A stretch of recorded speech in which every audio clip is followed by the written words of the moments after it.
Nah, jadi kalau kita mau ketakutan untuk diganggu makhluk-makhluk yang gaib, maka kita niatkan saja yang gaib-gaib yang baik.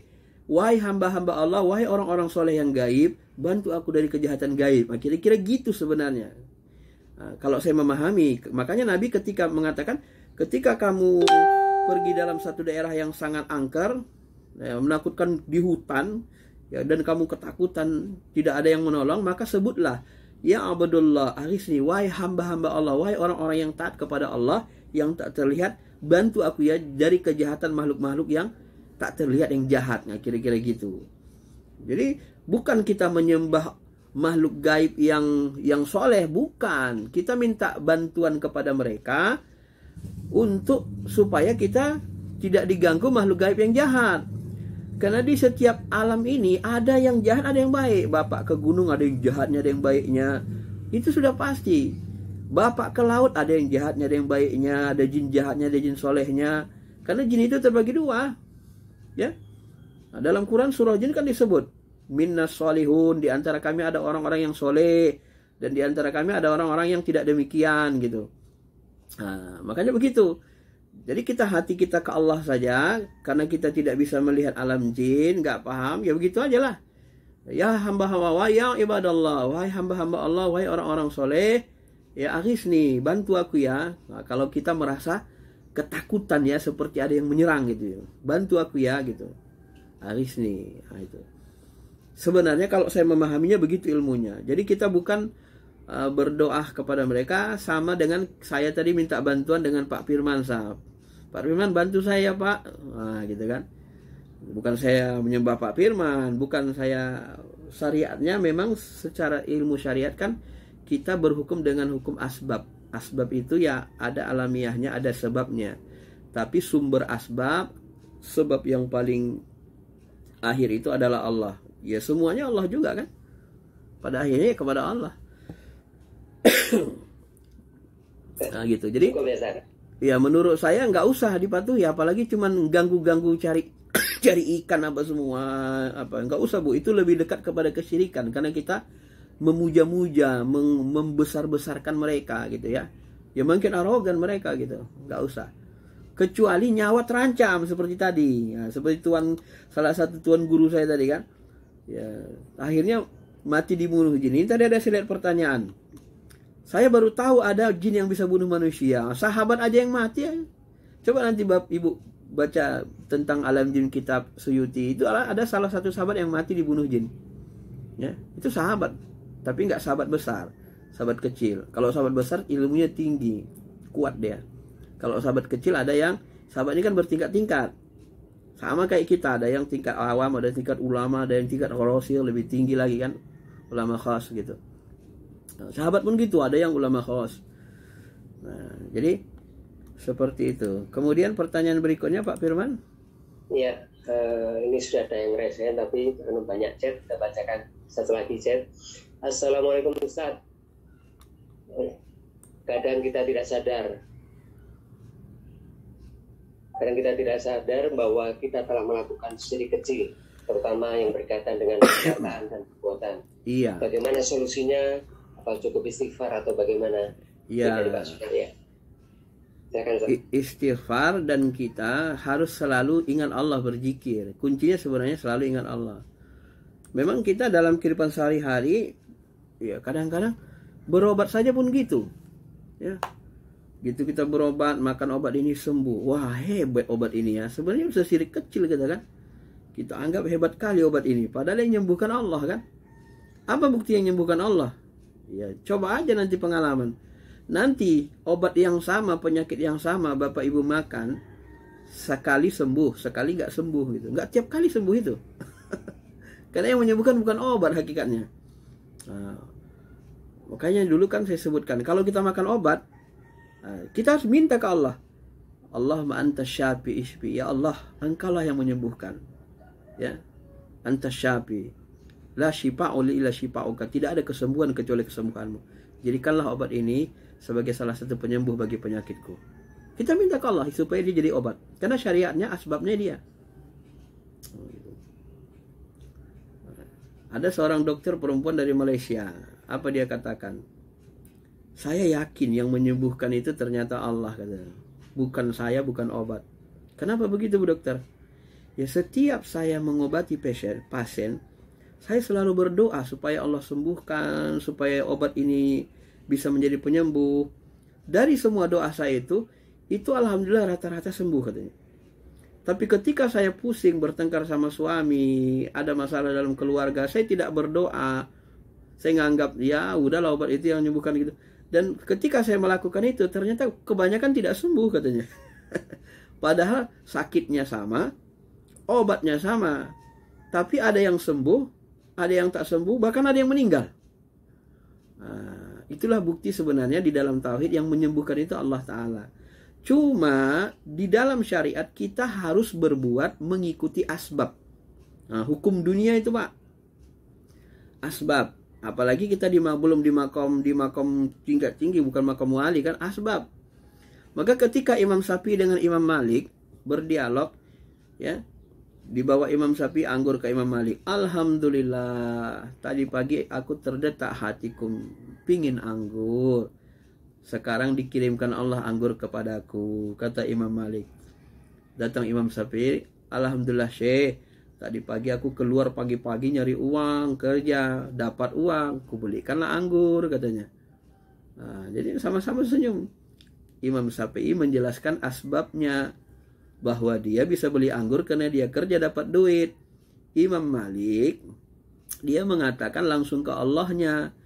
Kalau di surga kita, Pak, kita kan terdetak saja pingin, ya langsung datang gitu. Nah, pingin hati kita langsung datang, hadir. Makan minuman itu, apa yang kita inginkan langsung hadir, langsung kabul gitu. Terniat saja langsung kabul.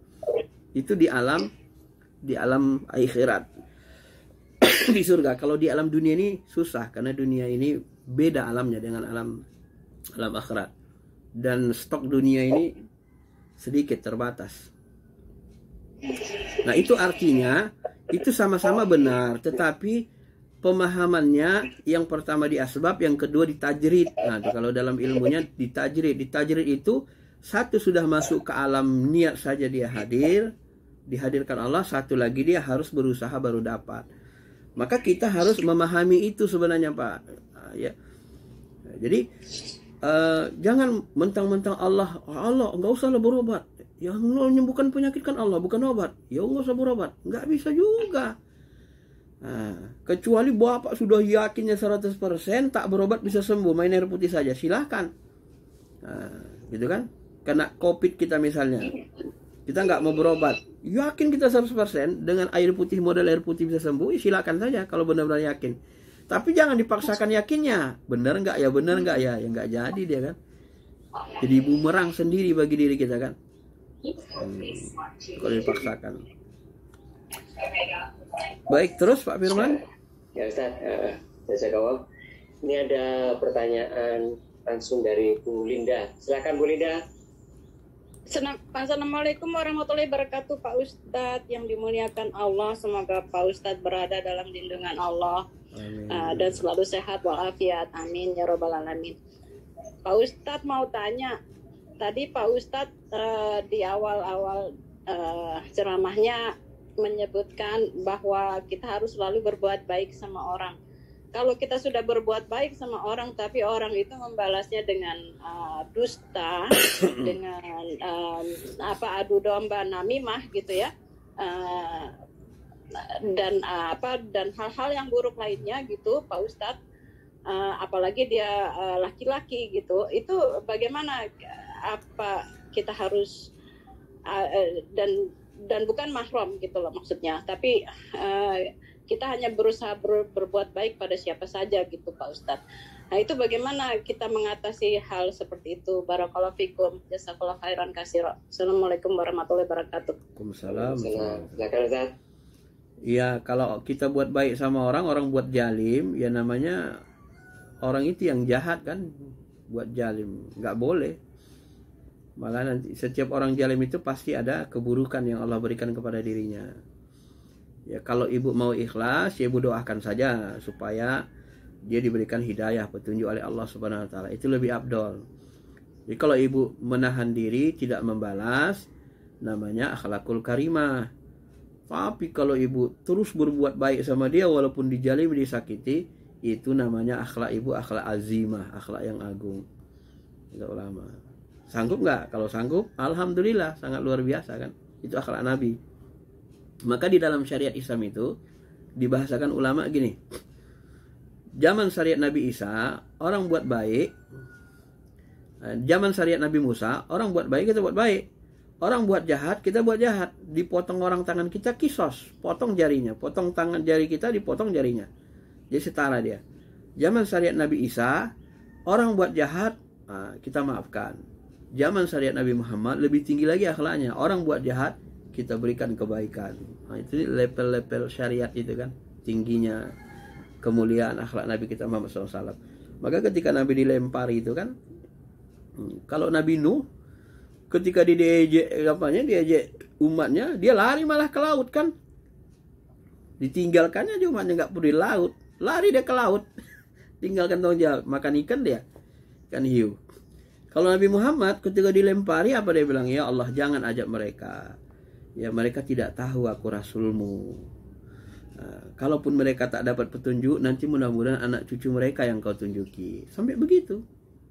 Ya kalau Nabi dulu ya ada yang minta, ya Allah, aku sudah siang malam berdakwah ini, tetap saja mereka ingkar, turunkanlah ajab ke mereka. Banyak Nabi yang seperti itu, karena terus menerus umatnya minta diajab kan, membuktikan kekuasaan Allah. Nabi kita tetap tidak mau. Makanya turun ayat, wa ma kunna mu'azzabina hatta nab'atsa rasula, wa ma kunna mu'azzabina wa hum yastaghfirun. Allah tidak akan menurunkan ajab kepada mereka Muhammad selagi kau masih berada di situ. Tak turun aja, tak berani. Maka Mekah Madinah itu kan aman, nggak pernah di situ gempa hancur, maka nggak ada seperti zaman Nabi Nuh. Ya, nggak ada terjadi kan? Kenapa? Karena itulah kemuliaan akhlak Nabi kita Muhammad SAW. Orang-orang jahat pun didoakan untuk supaya baik. Dan alhamdulillah memang turunan-turunan mereka kan jadi Islam. Kalau dulu diajab bematian mereka, anak mereka nggak ada yang Islam kan, udah mati orangnya. Nah itu keagungan Nabi kita. Jadi kalau ibu sanggup seperti itu mengikuti Nabi, itulah akhlak Nabi ya. Tetap aja buat baik, nggak usah dibalas. Tapi kalau mau balas di dalam syariat boleh, tapi tidak boleh melampaui. Kalau ibu misalnya disentil telinganya, telinga kiri, sentil telinga kiri. Kalau ibu sentil kiri kanan, ibu zalim karena melebihi batas. Nah, itu yang boleh ya. Jaza'us sayyi'at sayyi'atu mislaha. Itu syariat yang akhlak hasanah tadi. Balasan keburukan, burukan setimpal. Setimpal. Kalau lebih, jalim namanya. Diambil orang, duit kita 100.000. Kita lihat langsung diambil orang. Tapi dia nggak ngaku. Nanti diam-diam kita ambil duitnya dari dompet 100.000 juga. Ini. Dia nggak tahu. Ini kemarin kau ambil duitku. Boleh. Tapi kalau ibu ambil 200.000, jalim. Nah gitu ya. Silakan. Ya, karena banyak pertanyaan ini. Pak Sudirman ditampilkan. Jimat menggunakan Quran, Ustaz bilang boleh. Bukankah termasuk syirik juga? Apakah hadis Ustaz mereka sahih? Mohon jelasan. Termasuk setidaknya kita melakukan zero toleran. Ya. Jimat berdasarkan Quran. Nah ini saya kasih ilmu hadis sahih ya. Jimat, tentang jimat di mana sahabat Nabi melihat, coba lihat jimatmu. Lalu ditunjukkan oleh sahabat. Ini nggak ada syiringnya, nggak apa-apa. Itu hadis sahih. Ya, yang saya baca bukunya disebut di situ hadis sahih. Maka hukumnya 2. Baik, saya akan jelaskan secara rasional kenapa jimat ayat Quran itu dibolehkan. Supaya ibu bapak tidak bergantung kepada jimat itu dan juga tahu kenapa dia boleh. Baik.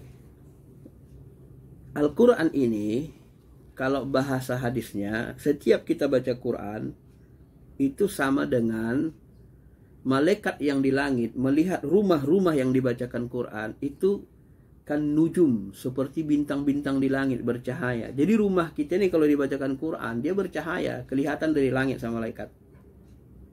Jadi malaikat lihat rumah-rumah bercahaya itu pasti rumah yang dibacakan Quran.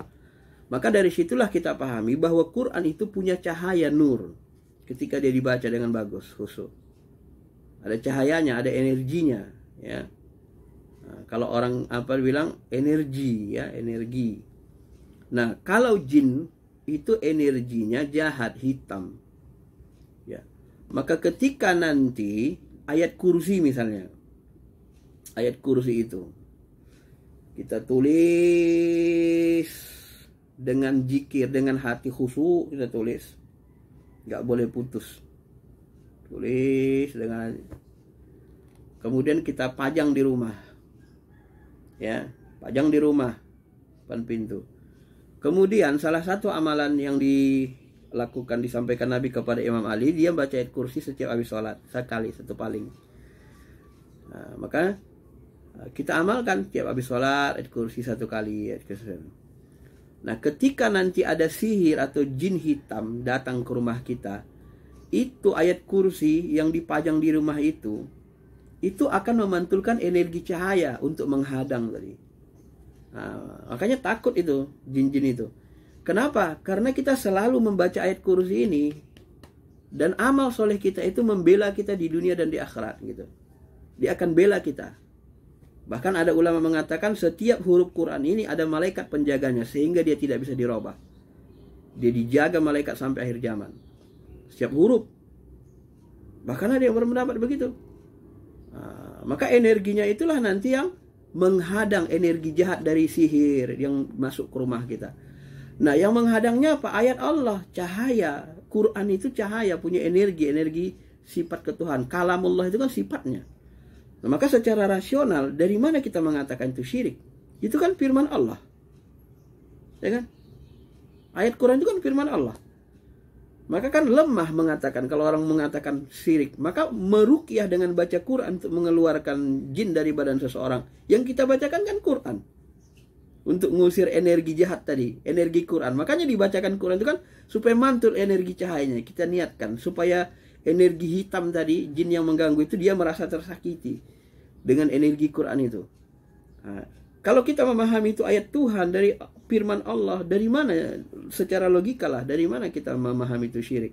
Sedangkan kita menggunakan firman Allah, ya, menggunakan kekuatan Allah langsung, sifatnya. Kalau dalam tauhidnya menggunakan asma dan sifat.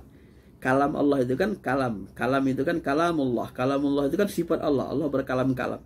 Kita menggunakan sifatnya untuk apa namanya, membuang kejahatan yang jahat. Kan secara logika kan gak ada syiriknya, begitu kan? Tapi kalau bapak tadi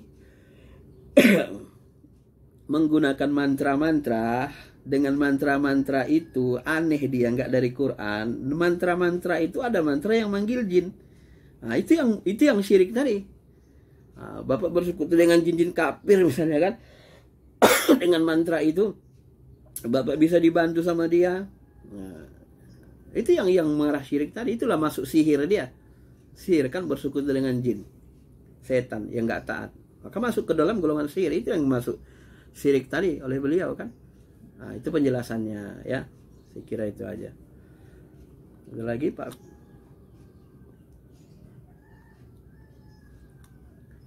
Ini tadi sudah saya singgung bagaimana jin bisa membunuh manusia dengan ayat-ayat Allah. Nah, ini sudah dibilang sebut tadi ya. Bukankah yang berhak mencabut nyawa seseorang adalah Allah Subhanahu wa taala? Bisa, Bu. Ya. Bisa. Jin itu bisa dibunuh.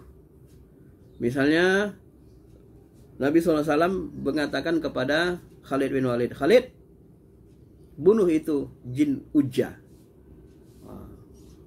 Kemudian Khalid bin Walid mencari, bergegas cari jin Ujjah. Ternyata dia lihat di rumah itu ada orang muja-muja, Ujjah. Dia ratakan rumah itu dengan tanah, ya, kemudian dihabisinya, ya, tempat sesembahan itu. Lalu lapor, ya Rasulullah, aku sudah meratakan tanah, habis jin Ujjahnya, katanya. Belum, kamu belum bunuhnya, itu bukan jin Ujjah, cari lagi, kata Rasul. Nah, kemudian dia lihat ada orang menyembah-nyembah Ujjah, Latta, Uzza, Manat, kan gitu kan, Tuhannya orang kafir musyrik, Uzza. Ternyata jin Ujjah itu bentuknya kalau di Indonesia seperti kuntilanak, laki perempuan nggak pakai busana, rambutnya panjang sampai ke tanah. Maka dilihat Khalid bin Walid, maka ditebasnya lehernya. Nah, maka matilah jin Ujjah itu. Ya. Membunuh jin sama dengan membunuh manusia, Bapak Ibu. Ya.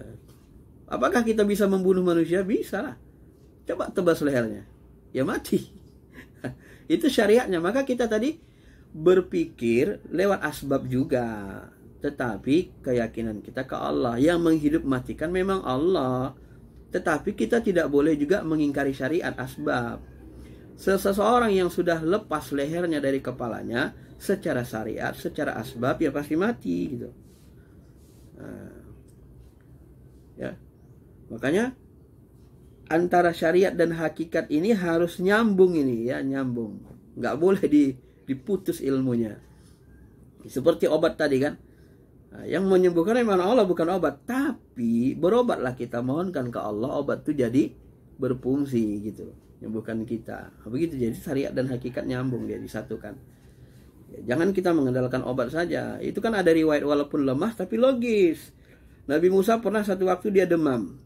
Dia mohon, ya Allah aku sakit, apa obat penyembuhnya? Ambil daun di depan rumahmu. Diambilnya daun, dimakannya sembuh.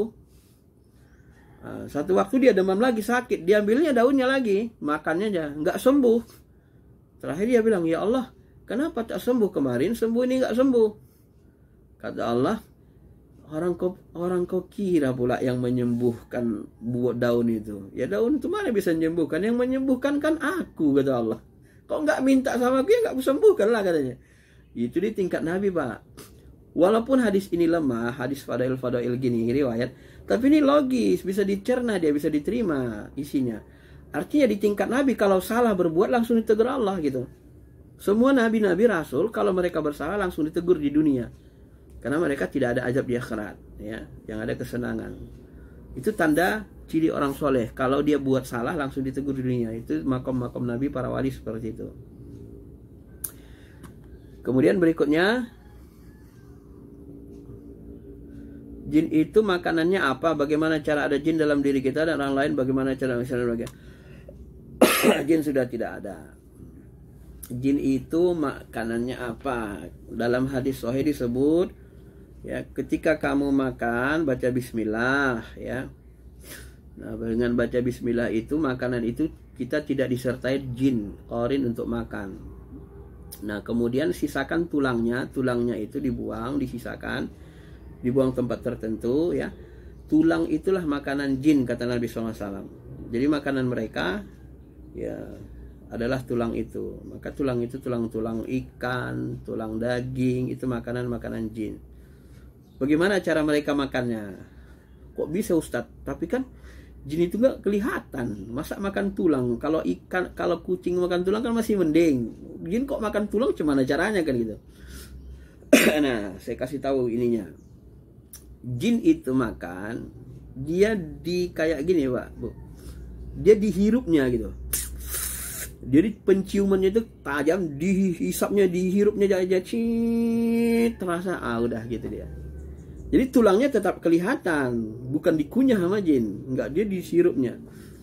Maka nasi, makanan kita itu tidak boleh dibiarkan terbuka. Disuruh Nabi ditutup. Kenapa?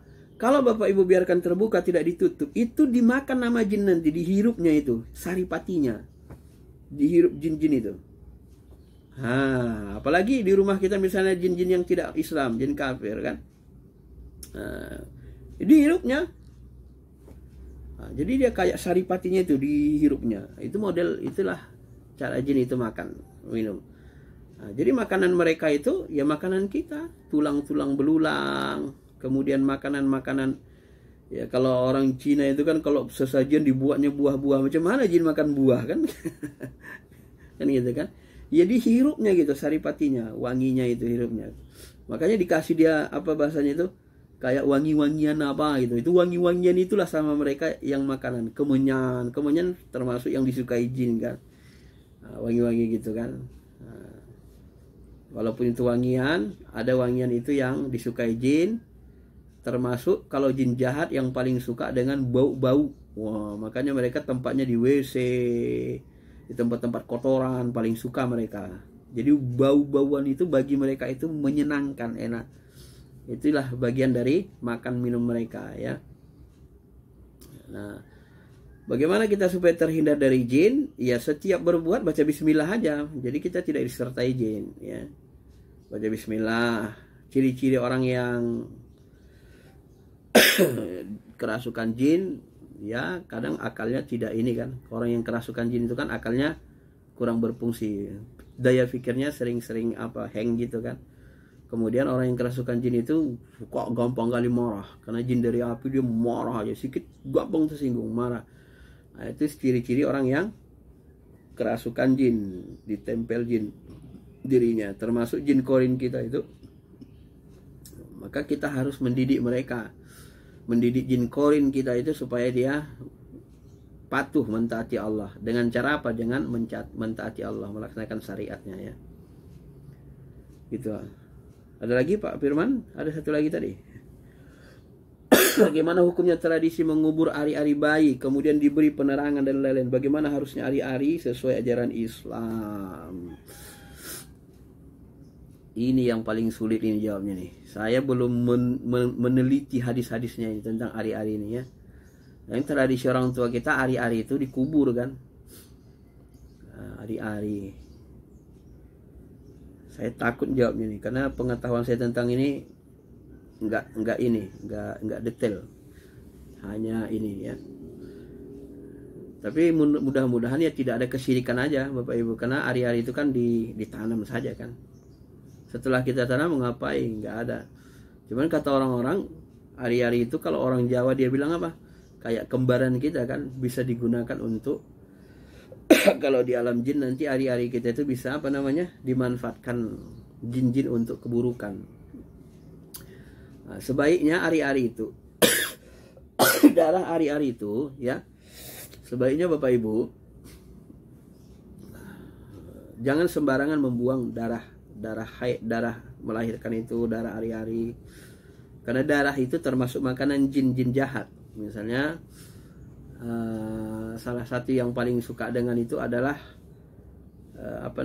jin yang suka ganggu anak-anak itu, kuntilanak katanya kalau saya. Ada orang mengatakan mana ada kuntilanak Ustadz katanya, mana ada gundurwo apa kuntilanak, mana ada itu kan jin semua. Benar Bu, Pak. Jin kalau bahasanya jin lokal itu jin Indonesia ini namanya beda. Bangsa-bangsa jin ini kan banyak. Kalau di Arab bangsa jinnya begini, kalau di Indonesia ya, kalau di Amerika bangsa jinnya model vampir, kalau di Cina nanti model apa lagi? Nah, model vampir. Kalau di Amerika model mereka mengakui bangsa jin setan itu model itu kayak orang mati gitu. Nah, jin ini banyak, seluruh dunia ada ya. Banyak sekali. Mereka bersuku-suku, berbangsa-bangsa, tabiatnya beda-beda, sama kayak manusia. Kita aja di Indonesia berapa suku coba? Bisa ratusan suku kan manusia nih kan. Jadi kalau kita bilang mana ada orang misalnya orang Toba misalnya, ada Batak Toba di Sumatera sana, di agak ke dalam kan gitu kan. Nah, cuman di Jawa ini kan kita bilang nggak ada Batak Toba kita. Ya salah juga. Ya di Jakarta nggak ada gitu. Tapi di ujung sana ada. Karena manusia itu suku itu bukan hanya suku Jawa, suku Batak, suku apa gitu kan. Banyak dia. Suku Batak itu nanti bisa berapa itu kan. Suku Jawa ini berapa lagi. Sunda berapa lagi. Nah jin itu kan begitu. Nah, jadi kok jin lokal di Indonesia ini, jin-jin yang jahat ini ada bentuknya, penampakannya seperti siluman. Ada penampakannya nanti seperti itu tadi, jin anak itu. Nah jin-jin kuntilanak yang suka ganggu anak-anak itu paling suka dengan darah orang melahirkan. Maka jangan sembarang dibuat. Jin itu makannya ada darah. Nah, makanya saya bilang tadi kan ada jin yang minta darah ayam hitam. Itu paling senang mereka itu. Jin jahat itu suka makan darah itu Pak. Makanan mereka darah. Tapi tidak semua golongan jin makanannya darah gitu ya. Ada sebagian makanannya nggak darah. Kalau yang makanan darah biasanya jin jahat itu. Kalau jin Islam nggak mau. Jin Islam itu tulang-tulang bekas yang kita makan. Itu biarkan aja, itu buat saudara kalian, kata Nabi SAW. Dari kalangan jin Islam. Itu yang saya tahu ya. Jadi itu, kalau syiriknya saya kira nggak ada syiriknya karena memang ditanamkan supaya ini. Malah kalau nggak ditanam nggak bagus kan. takut dimanfaatkan untuk yang jahat oleh orang-orang tertentu. Ada lagi? Cukup ya, habis ya. Ini Minta doa kepada ruh orang soleh dibolehkan. Apakah ini sama dengan berobat dukun dengan niat dalam hati bahwa yang menyembuhkan adalah Allah? Beda lah Bu. Kalau minta doa kepada ruh orang soleh, namanya orang soleh, kan dekat sama Allah, dia baik. Ibu minta doa sama ulama, minta bantuan sama jin kafir, kan beda. Sama jin Islam sama jin kafir aja udah beda kan. Nah, nggak bisa disamain lah. Karena dukun dia bersisi hitamnya. Minta bantuan sama orang jahat sama orang baik kan beda. Ibu kalau berbisnis minta bantuan sama orang jahat, ibu pasti ditipu-tipu. Tapi kalau orang baik, orang jujur nggak ditipu ibu gitu. Nah, jadi nggak sama itu. Nah, cuma ini saya bilang sekali lagi, sebagian ulama tidak membolehkan ya minta doa kepada ruh-ruh orang soleh, itu tak dibolehkan. Nah, itu dianggap syirik kecil tadi ya. Bahkan ada nganggapnya syirik besar. Cuma kalau dalam dunia tarekat, karena ada ayat dalil-dalil mengatakan ruh-ruh orang soleh itu tidak mati, bebas, maka ada yang sampai ke sana dia mendetailkannya. Doakanlah saya ya gitu kan.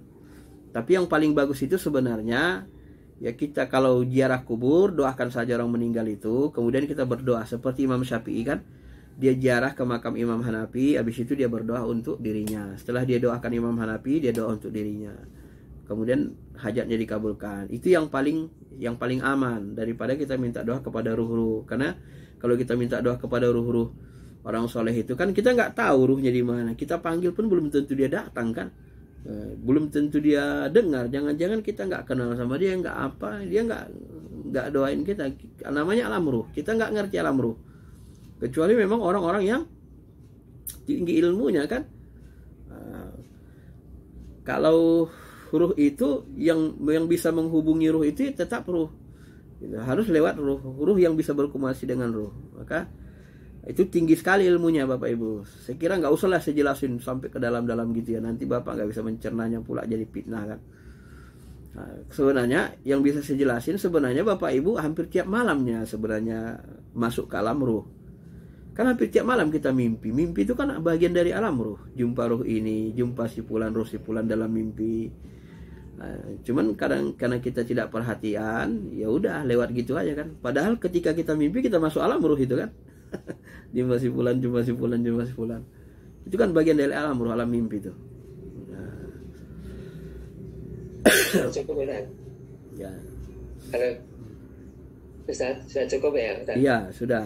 Ya, tadi minta bantuan kepada makhluk gaib, kenapa tidak minta bantuan langsung kepada Allah? Itu yang belum tadi ya. Ya, sama itu bahasanya gini Bu. Ibu sakit minta bantuan ke Allah atau ke dokter mengobatinya. Nah, ya, akidah kita minta bantuan ke Allah. Ya Allah, sembuhkanlah ya Allah. Tunjukkanlah dokter yang cocok untukku. Nah, baru kita datang ke dokter. Ketika kita minta ke Allah, ditunjukkan Allah dokter yang cocok untuk kita misalnya. Dan Allah menjawab permohonan kita itu tidak dengan bahasa, nanti dengan perbuatan, dengan sunnatullah, dengan asbab. Ya Allah sembuhkan aku kita bilang.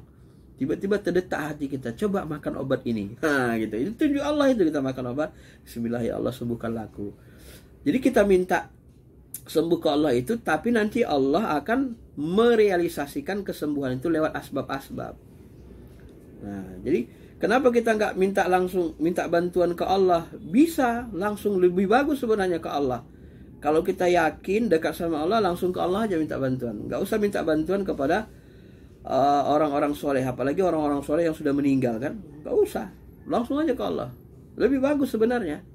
Yang penting kita yakin, karena khusyuk, yakin, terkabul, lebih bagus. Lebih bagus begitu sebenarnya kan. Cuma masalahnya, yakin gak ibu terkabul doa ibu. Jangan nanti udah berdoa terus, kok gak kabul-kabul ya, udah 10 tahun minta anak gak terkabul-kabul, katanya pula. Nah, kan, udahlah minta bantuan doa lah. Tuhan bantu, Ustaz tolonglah doain saya, anak saya gini-gini. Nah, gitu kan. Jadi ya syariatnya begitu Bapak Ibu ya. Syariatnya kita ada asbab, tapi hati kita ke Allah. Jadi orang beriman itu berbuat lewat asbab, berkeyakinan langsung ke Allah. Sebelum kita menggunakan asbab, kita minta dulu ke Allah. Ya Allah, minta izin kita, ya Allah, jadikan obat ini sebagai penyembuh. Nah, gitu. Ya. Sudah cukup, Ustaz? Iya, adabnya kayak gitu, Bapak Ibu ya. Karena ini sudah cukup siang nih. Jazakallah. Kami mohon maaf kepada Bapak dan Ibu yang sudah mengajukan pertanyaan dan belum bisa dijawab. Alhamdulillah, kajian yang membahas tentang larangan berbuat syirik ini telah selesai. Untuk menyempurnakan acara ini agar kita mendapatkan keridhaan dan keberkahan dari Allah Subhanahu wa taala, mari kita tutup acara ini dengan doa bersama yang dipimpin oleh guru kita dan kita mengaminkannya. Mohon pada Ustaz untuk Astagfirullahaladzim. Alhamdulillahirabbil alamin.